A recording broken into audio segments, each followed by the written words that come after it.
Flash and JavaScript are an important part of an interactive site. We'll make sure you know how to insert Flash and Flash video, add behaviors, some form elements, and use Spry in Dreamweaver. Let's get started. So let's start by going over to our Files panel and redefining our root folder. So we are in Chapter 10, and I'm going to browse for Chapter 10 and click Save. It's going to recreate our cache, and done. Let's start with some Flash video. So we have some files here in our File panel, in our root folder, Meetings and Meetings End. So if I look at my end file, I see that I have some video in here. And now I need to take a look at this in my browser, because unlike actual Flash, I have to look inside of my browser to be able to see this. So I'm going to preview this in my browser, and I'm going to choose Firefox. And I'm going to scroll down a little bit so I can actually see it. Now, if you don't see it right this minute, and you get a message saying that you need the newer version of Adobe Flash Player to see it, don't worry about it. I'm going to show you how to add that movie in just a minute. I'm going to turn down my volume. Let's actually turn that off because there is audio in there, so I'm just going to go ahead and turn that off.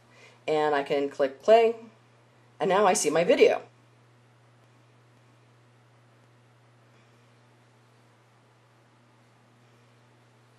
And I can shut that off. I also want to point out about the video that was actually created as an MOV, and that was taken into the Flash encoder and converted into a Flash video. Okay, so let's go back to Dreamweaver. And now we can actually make this happen in our meetings here. It's really very, very simple. So if I go to my design view, I see I've got my spot open here for my video.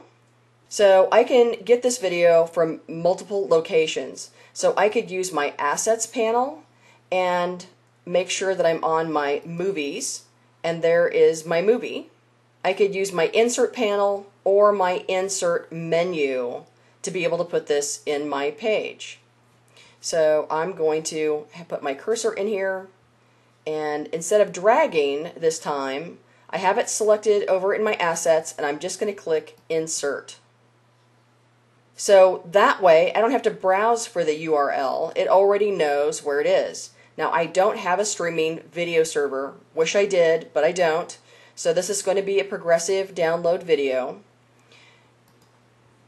You want to make sure that you're putting your path relative to the page or an actual absolute path. So HTTP, etc. I'm going to choose a skin, but before I choose a skin, notice that I've got different widths for each type of skin. I'm going to go ahead and detect my size first, because I'm not even sure what size that is, because you don't want your width to be wrong. So I see that I've got 480 for my width. So now I can choose a skin, so I'm just going to choose my Clear Skin 3 minimum width. I'd like to just go ahead and point out while we're here that if I were in Flash and I had actually put this video in Flash, then I would have a whole lot more skins to choose from. And I can choose to auto-play or auto-rewind. Since I'm a usability person, I don't want to do that to anybody. Let them choose what that's going to be like. So I'm going to click OK. Now that's actually in my file, so all I really have to do is preview that in Firefox. So I will save it before I preview it. If the Copy Dependent Files dialog box pops up asking you to upload some files to your server, just click OK. We'll discuss this in the very next lesson. And there's my video. That's as simple as it is to put video in Dreamweaver.